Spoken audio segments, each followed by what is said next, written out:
you told us that nature's in trouble, and I think you used the word scary. We're in a scary situation. Can you just tell us something about that? Yeah, so there's some work done for the Millennium Ecosystem Assessment, where we are at the moment is already the extinction rates are about 1,000 times higher than the fossil record.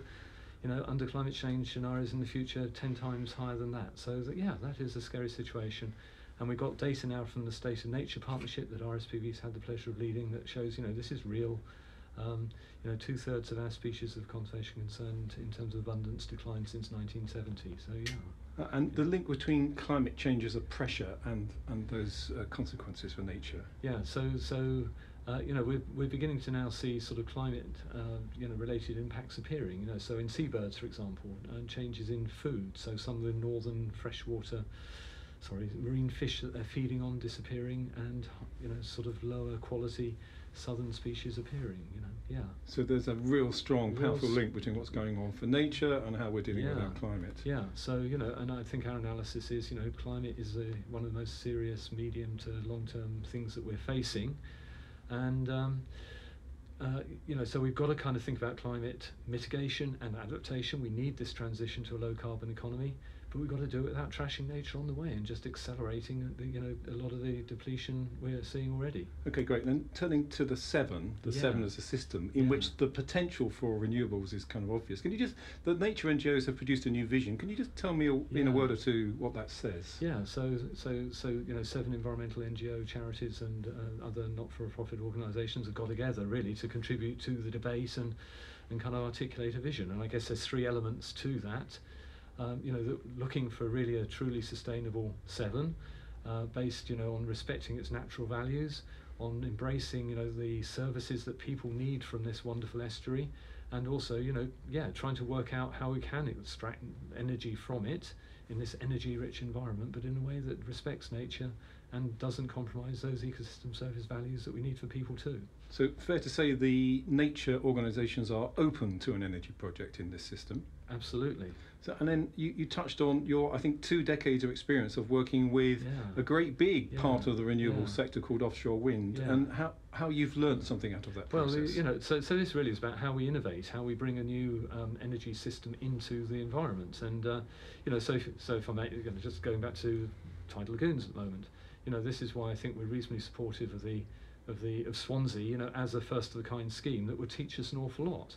But if you go back to the 1995, 98, that sort of period, just before 2000, and then the first offshore wind round 1 projects, 2001, we were in this situation where new technology being introduced into the marine environment, where we didn't have good data on marine assets. There were no marine protected areas. A strategic environmental assessment was done, but really not populated with very much data because there wasn't any, and we had licenses being given for the round 1 projects really being given blind, and developers being exposed to a huge amount of uncertainty.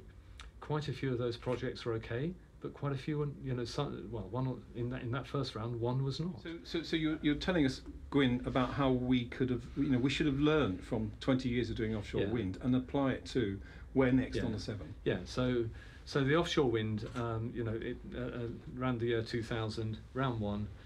There was very poor information really on the quality of our marine environment, no marine protected areas, so license had been given against a poor knowledge base, and then as developers invested in their environmental impact assessments, then we got a huge amount of information, and that's kind of, some are okay, but there's a few that have been put in very sensitive sites, which ideally would have been avoided and should never have been licensed. So that's kind of one problem.